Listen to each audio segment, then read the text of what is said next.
What's going on, everybody?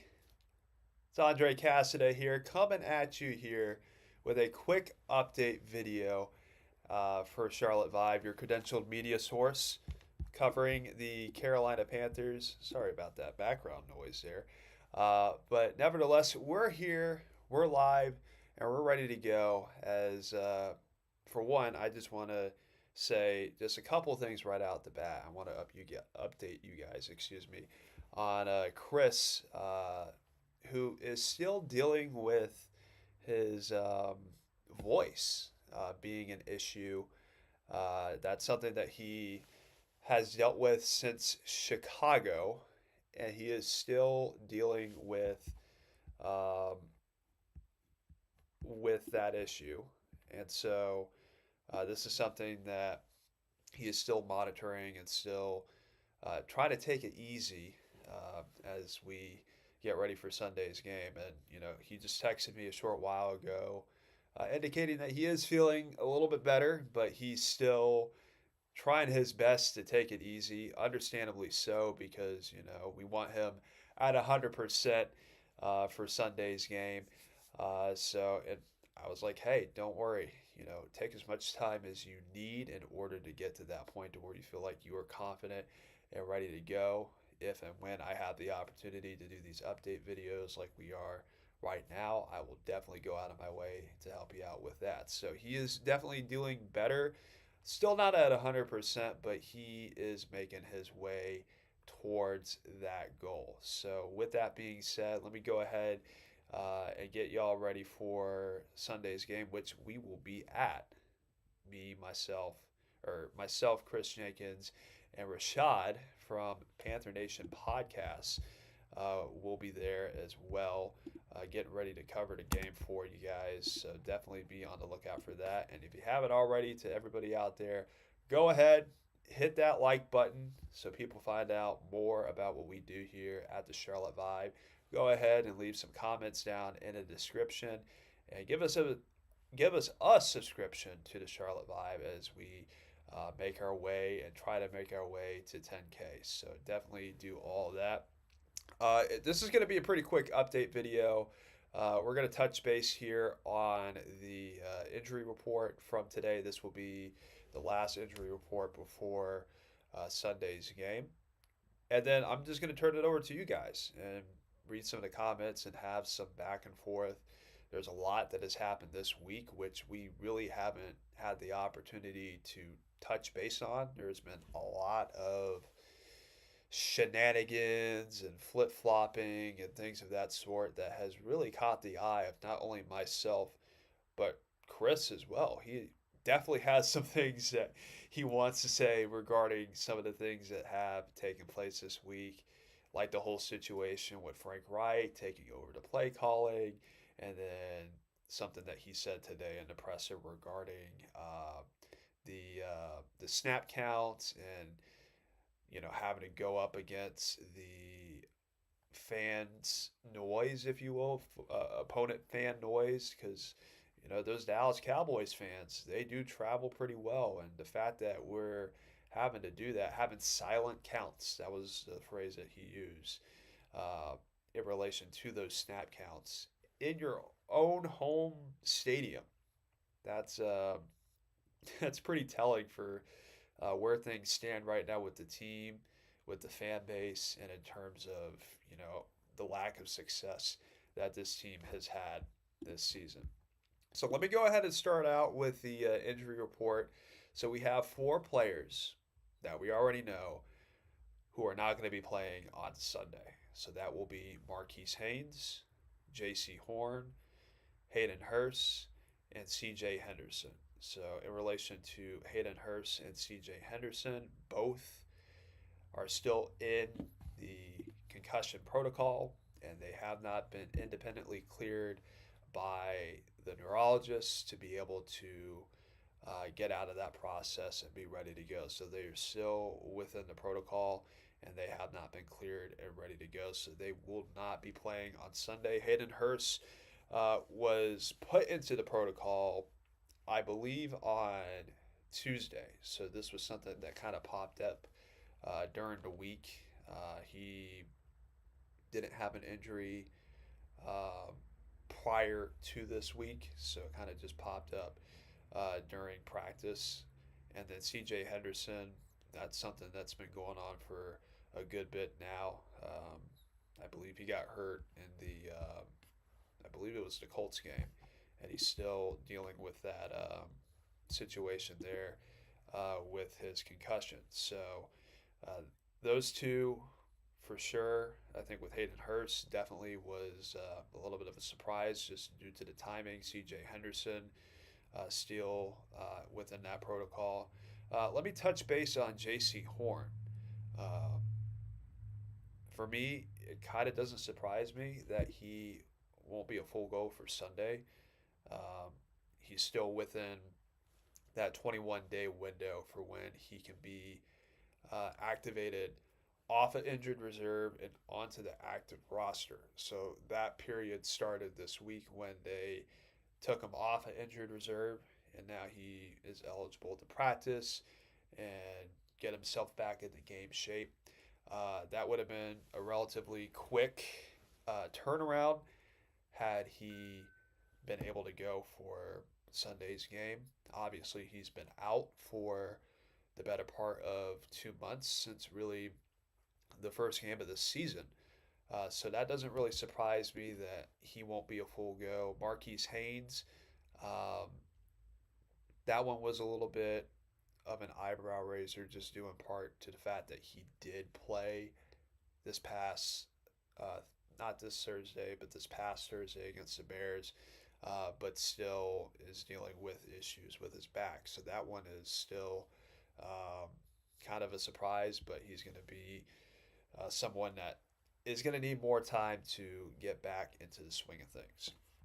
So, with that being said, there are four players who are going to be listed questionable for Sunday's game. And those four players are Laviska Shenault Jr., tight end Stephon Sullivan, tight end Ian Thomas, and safety Xavier Woods. So you got four players who are questionable. Laviska Shenault, he's been out since the Miami game. So it would be good to have him back out there for the Panthers offense because I do feel like he brings a added dimension to what they do offensively when they use him appropriately. And when he has been in, that's been the big question with this Panthers offense is how do they use Laviska Shenault? And even up until the Miami game, this has been a question that hasn't been answered. I mean, they have tried to get him involved in the offense, but unfortunately, it just has not gotten to the point to where he has gotten much production or have gotten much production out of him this season. But I do hope that he is available for Sunday's game. Ian Thomas, a guy who was also brought off of injured reserve alongside J.C. Horn. He has a pretty decent shot of playing, and he probably will play, if I had to guess, due to the situation with Hayden Hurst. I do feel like having him out there with Tommy Tremble, that's something that they're going to do and roll with, just due in part with the fact that Hayden Hurst won't be a go on Sunday. So if it isn't Ian Thomas, then it'll probably be Stephon Sullivan as the other tight end that will go alongside with Tommy Tremble. But to that effect, that remains to be seen in relation to what they do with both of them as well. And then Xavier Woods, he's questionable as well. He did play in the Thursday night game and had a relatively good game. And so definitely is somebody that they're going to need out there on Sunday to try to deal with this high-powered Dallas offense who put up quite a bit of points against the Giants last week. I think they put up like 49 points, and they have the capability of doing that again on Sunday, just due in part with all the weapons that they have, with CeeDee Lamb, with Brandon Cooks, Tony Pollard, Michael Gallup. I mean, the list goes on and on with what they can do on that side of the ball. So we're going to need all the help that we can get on the defensive side of things as well. Excuse me, as they make final preparations for Dallas. So for everybody who's tuning in right now, I do see some comments, so continue to leave those comments down in the comments section. And hey, we also have that link in the description as well for you guys to come on in and join this broadcast right here, right now. I know there's been a lot of talk this week that we really haven't had an opportunity to touch base on. So for everybody who's out there right now who has a couple things that they want to get off their chests, utilize that link that is in the description. And I would love to hear from you and what you have to say in regards to Frank Reich, in regards to roster moves that they've made this week with Chandler Zavala now slated to start at left guard due to Thurmorton being released by the team, who is now picked up by Tennessee, and we'll be seeing them rather soon, just a little bit after Thanksgiving. So let's go ahead and touch on some of these comments here. Supernova Moore saying, "What's up? Good evening. Glad to have you in here on a Friday." And again, to everybody out there, keep on leaving those comments and keep on doing that, because I would love to hear what all of you have to say. Nadar Asar saying, "Do you think that Frank will be fired on Sunday or Monday?" So I believe, if I'm looking at this question right, you believe it's a matter of when, but not if, in relation to if Frank Reich is going to be fired. It all really depends on how things go Sunday, right? And a lot of people throughout the week have said that this game right here kind of has the same feel with the San Francisco game from last year, the game that got Coach Matt Rule fired. So I really do think it comes down to how well Carolina performs Sunday. If they lose by a fairly significant margin, then it's not going to look good. I mean, if you fall to 1-9 and you lose by, let's say they lose by 3 touchdowns, that's quite a considerable margin of defeat. Now, does that ensure that Frank Reich does get fired? I don't know. But the chances of that happening greatly increase if that were the case. Now, and this also kind of touches base on the whole situation with Frank Reich taking over the play calling, right? I completely disagree with the move. Let me be the first to put that out there. I don't know if I really touched base on it the other day on Tuesday. Well, that wasn't out Tuesday. It was just speculation, and people were kind of hinting at it. Wednesday was really the day where he made that official, and he said, "Hey, I'm taking it back over. This is the best dynamic that I feel will give the team the best shot at success."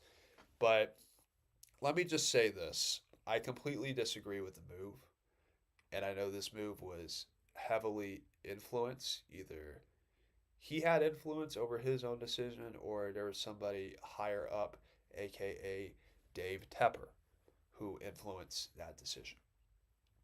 It's just a bad look, right? You know, when they gave the play calling duties to Thomas Brown, right? The narrative was, hey, this was all part of the plan. This was going to happen anyway. This could have been one of those deals where it happened sooner rather than later. And I had this debate with Chris on our day after shows where I was like, there is no way this was part of the plan when they gave it to Thomas Brown. during the bye week. They did that because they were at that point 0-5. Whatever their record was, they had not won a game yet at that point in the season. So a change had to be made to justify some of the things that were happening. You can't tell me that that was part of the plan when you have not won a game and your offense has not produced anything. Your offense is offensively bad. And as a head coach, whose number one specialty, the reason why you were brought in, was to create a successful offense around Bryce Young, you have nothing to show for it. And this is the thing and the trend that I've noticed so far about Frank Reich. Everything is part of a plan. Oh, I have the experience, I have the knowledge and the wherewithal to, weather this storm because I've seen it before. I've been in situations where we have had major deficits or we've had poor starts and we're able to turn it around. Folks, we are in what week? Week 11? This team is 1-8 and could very well go to 1-9. And the ship is sinking. That move indicated a lot when Frank Reich said the other day that he was going to take over the play calling. He knows his seat is hot. He knows this team has not performed. He knows the sample size is not small anymore. We're through 9 games. And again, there is nothing to show for it. So, to your question, Nadar, as I rant and ramble, he may not, but his seat will be exponentially warm if he puts up a sleeper of a performance on Sunday. Hampton Howie, hope you're doing well today. Thanks for commenting. Our plan still to start Zavala at left guard. I was hoping for Mays at that spot. So, yeah, the plan is that Chandler Zavala will be the starting left guard, and then Cade Mays will back him up at that spot. Now, when they made the decision to get rid of Throckmorton, I keep calling him Thornmorton. But when they made that decision, he seemed to be the scapegoat, right? Of course, with the offensive line not performing up to its capabilities this season, partly due to injuries, partly due to players who have been in the system for the past 2 years just underperforming, regardless of the fact they've been a very inconsistent group this season, right? So when they made the decision to go ahead and release Throckmorton, again, it's just one of those deals where you have to do something differently, or you have to do something different because with how things are set up right now, it's not producing any of the results that anybody wants, right? I think starting Zavala again, this is going to be an opportunity for him to showcase what he brings to the table. Obviously, when he got hurt in Detroit, he was kind of hit or miss in terms of his performance. But he, up to that point, put up some relatively solid performances. I'm not saying he was, out of this world good. He's had some pretty bad performances to start out his career, which is understandable as a rookie. I'm going to give you flexibility there because hey, you're still getting used to the NFL. You're still getting used to all the different schemes and all the different coverages and all the different things that uh, require you to be a successful starting guard. I think this stretch for him this season, in the latter part of the season, will be huge for him in his development. Um, I do think that his lease is going to be a little tight, just due in part with the need for this group to perform and to be consistent for their rookie quarterback. But he's a guy that they drafted. I believe in the the fourth or fifth round, as help for this offensive line for depth purposes, and maybe one day could be a significant starting piece to this group. So this will be, for me, when I look at it with regards to Zavala, this is going to be a big stretch for him these next 7 to 8 weeks to try to prove to not only the folks that are in this building, but to everybody out there who's watching, that he is a piece that they need to hold on to. Captain Prince E with a comment. I say we will pull off a win and shock the league. Hey, it is entirely possible, right? Any given Sunday. This is why you play the games. I haven't looked at the recent lines for this game. Let me go ahead and pull that up right now. Let's see. Last I checked, they were a 10.5 point favorite. Dallas is, and it is still a 10.5 point favorite for Dallas. So, look, Carolina's defense definitely has held their own over these past couple weeks, and I think that will be what they will lean on against Sunday.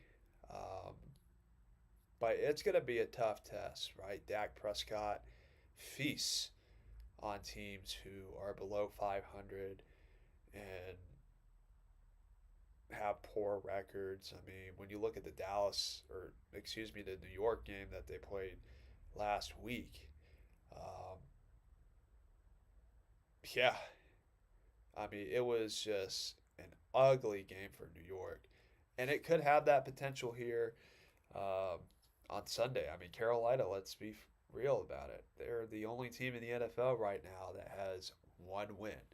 So statistically speaking, they are the worst team in the NFL, and Dallas feasts on competition, on the lesser competition. That's been the thing with them over these past couple of years.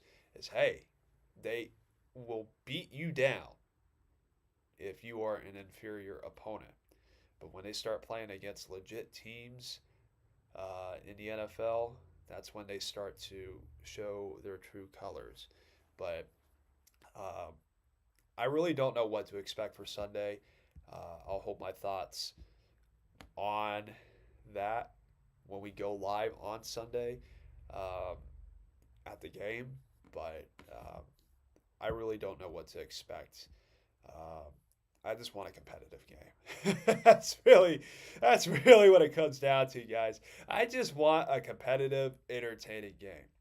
Um, is that really too much to ask for? I don't know, but we'll move forward with that. Who is going to take Frank? Or I think he's saying Frank's job.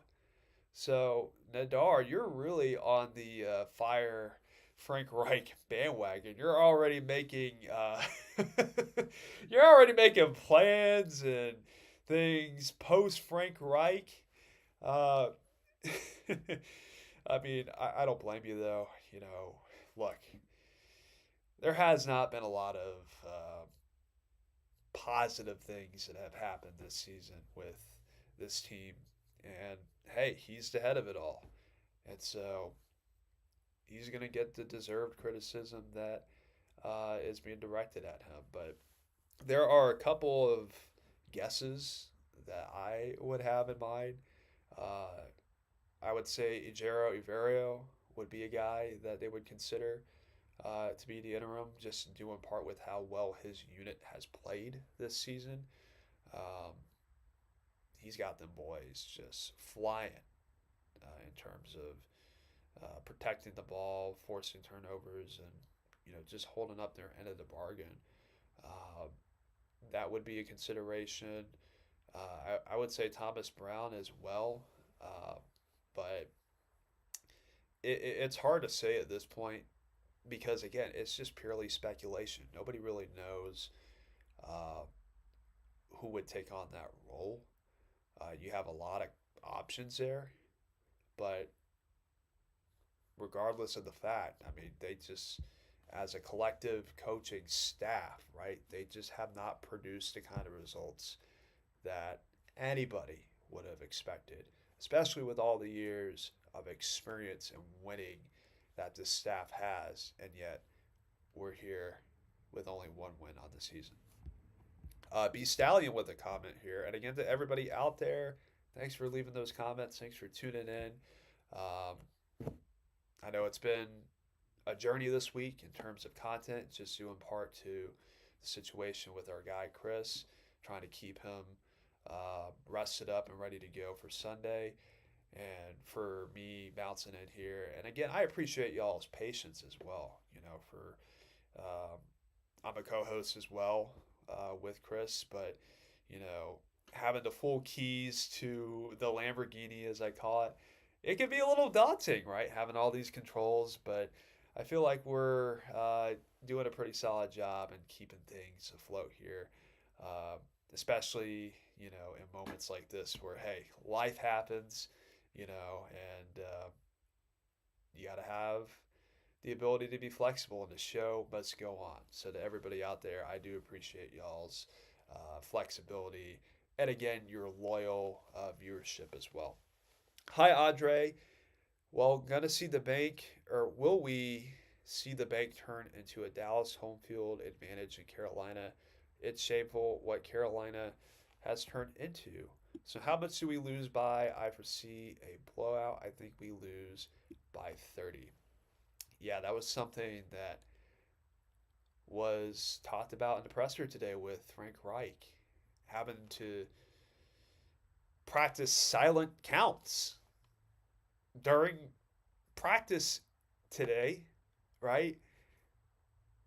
When you're at home, it's just it just blows my mind. I mean, I can't even try to, be impartial here or try to not show any of my bias in regards to this whole situation. But it's just so frustrating, right? Because and this has been going on for years, right? Where you have opponents, the fans of your opponent come into our building and basically just take it over, right? Like this season, you have Colt fans who took over Bank of America Stadium, Viking fans that took over Bank of America Stadium. And I look back to last season when I was covering with Chris as well. Steeler fans, 49er fans, Cardinal fans. I mean, the list goes on and on and on. We truly do not have a home field advantage because, for one, I don't know what the true reason could be, but I have some thoughts of what it could be tied to, right? Panther fans are just fed up, and there's a level of apathy starting to develop. We're in year 6 of Dave Tepper, and we have not had a winning season under Dave Tepper. So it's embarrassing to think that we have to practice silent counts because we know what's going to happen. The Dallas Cowboy fans are going to be rowdier, and they're going to be more of them out there than your loyal Panther fans in Bank of America Stadium. It's embarrassing, right? It's truly embarrassing. Like last year with Steve Wilkes, right? We talked about protecting the bank, protecting our turf, showing out and, being there for our team. And now we're a year into, or a year after the Steve Wilkes experience, and we're talking about practicing silent counts because we are afraid that the opposing fans are going to make more noise than our home fans. And we're going to get outnumbered by those opposing fans. It's embarrassing. And we will definitely be covering that aspect of things on Sunday. We're going to be keeping our eyes out. What's the numbers like in terms of, hey, how many Cowboy fans are here? How many Panther fans are here? We're definitely going to be noting our observations, especially during the pregame show, because we do go live in between the east and the west gate of the stadium.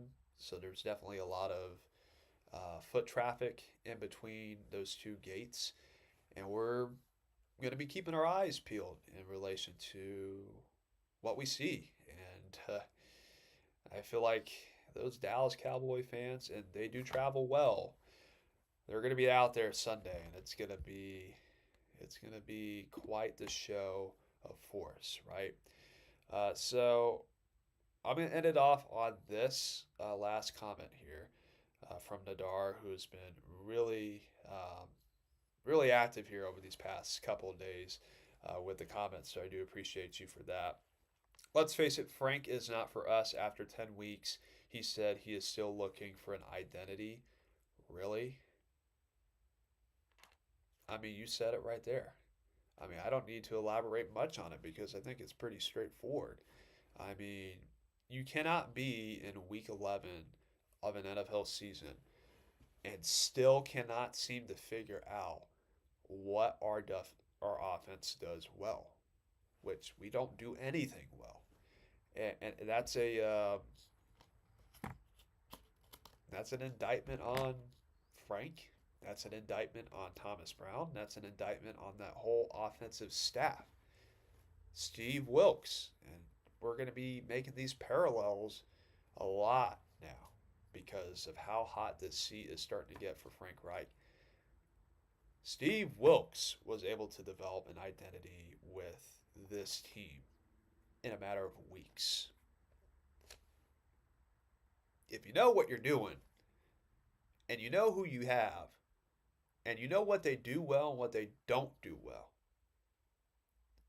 I would think it'd be pretty simple to figure out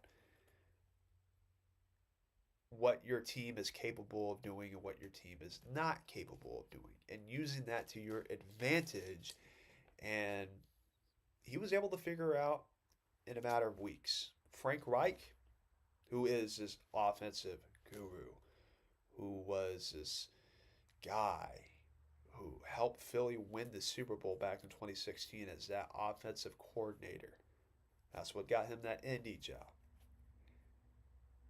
And this is what got him that Carolina job. We're still trying to figure this team out on that side of the ball.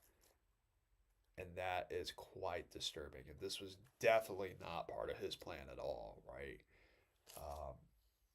So that is where we are right now.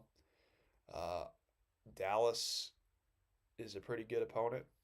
They have a pretty good defense, pretty good front line. So I have my fears about how Carolina is going to hold up on that side of the ball come Sunday. With Frank Reich calling the plays, there should be a level of looseness and a level of freedom with the play calling and with the playbook. Because what do you have to lose at this point? You're 1-8, and you're probably going to be 1-9 after Sunday. What do you have to lose, especially if your seat is hot as it is, and with the very unique and probable likelihood that you could get fired if you lose by an embarrassing margin? What do you have to lose? Don't hide anything. Open up that playbook. Play loose. Play free. Play with some aggressiveness. Control the terms of the agreement. I have yet to see that happen with this Panthers offense, with him running the show. I hope we see it Sunday, because if we don't see it Sunday, that may be the last time that we see him on the field, on the sideline. I'm not advocating for anything. I'm just telling you the facts, right? I'm telling you what could and potentially will happen. But nevertheless, got a couple more comments. So let me go ahead and put them out on the board before I head on out. Dog 1983 TV. Hit the like button. It is free. This guy's doing my job for me. That's why we're a family around here at Charlotte Vibe. At Charlotte Vibe. We take care of each other. We look out for each other. I appreciate that. B Stallion. How many delay of game penalties do we get when the play call isn't in? How many screen plays to Thielen will be called? How many runs up the middle will we have? Please use Speedy Blackshear in space. And then my other question, my question to your question, are we going to see some Ian Thomas screens? Somebody called him Stonehands. Are we going to see the return of Stonehands back into this Panthers offense? We shall see. These are all very good questions. Frank Reich, just another recycled white head coach. I don't know if y'all saw the picture this week of Frank Reich in his first presser and Frank Reich in his most recent presser. I don't know if I have that image with me. I don't know if I can show that image because I would have to give credit to whoever put that image on Twitter. But the man looks like he's running out of Just for Men hair dye. I mean, you know, this season has definitely aged him by quite a bit. He's got that Obama aging process going on for him. What playbook? Yeah, I've been asking that same question this entire season. Knucklehead K, our member. What's up, Andre? Good to have you on. Thanks for tuning in. So, look, we're going to have to see what takes place on Sunday. I don't know what's going to happen. I don't know. There's a lot of unknowns, right? There's a lot of unknowns, and I just don't know what to expect. Now, go ahead, Kay, with another comment. Do we think Frank learned anything from Thomas Brown as far as play calling? He may say it, but the product on the field may suggest otherwise because, frankly, we have not had any sort of success on that side of the ball. Again, we're in the bottom, half of the league, bottom third of the league in a lot of the major statistical categories. There hasn't been any noticeable improvement with either of them, right? Calling the plays. So, look, we're going to have you guys covered on Sunday. So, be on the lookout for that because I know I have a lot that I want to say. I know Chris has a lot that he wants to say. And our guy, Rashad, from Panther Nation Podcast, is going to have a lot to say.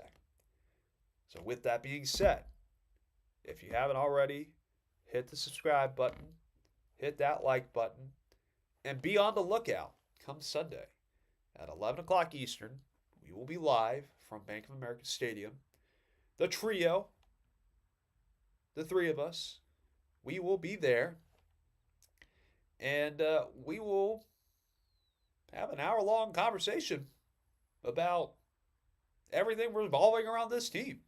And there are going to be some strong opinions. And there are going to be some things that we are going to say.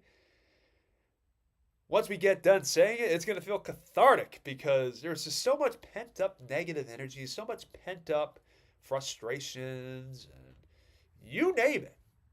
I know I can speak for myself. There's a lot of energy in here right now because of some of the things that have been put out this week from our lovely Panthers team. But we will be there Sunday. Be on the lookout for that. If you don't hear from us here tomorrow, that is when you'll hear from us again. Charlotte Vibe will have you covered for not only the pregame show, but during the game on Twitter. And, of course, our postgame show immediately following the game Sunday. I wish I had good news to tell you in terms of, optimism for this game because I really don't have any expectation for this game. I don't have any hope. I really don't have any sense of optimism, a sense of chance, if you will. So like all of you, I'm going to sit back, watch, and see what happens. So, with that being said, I am Andre Casseday for Charlotte Vibe. For everybody who tuned in here tonight, I love how I say this was going to be a quick video. We're here 40 minutes later, right? But hey, this is why I do it. This is why Chris does it as well. We want to hear from you, and we want to interact with you as well. So I'm going to sign off here. We will see you on Sunday. Hopefully, we are not going to be bombarded by Cowboy fans, but they're going to be out there. Hey, they're everywhere, but they're going to be out there Sunday, right? So hopefully we don't get invaded by Cowboy fans, but we'll see how that goes. But for everybody out there tonight, have a good night. Be safe, be well, and we will see you on Sunday. I'm Andre Casseday for Charlotte 5.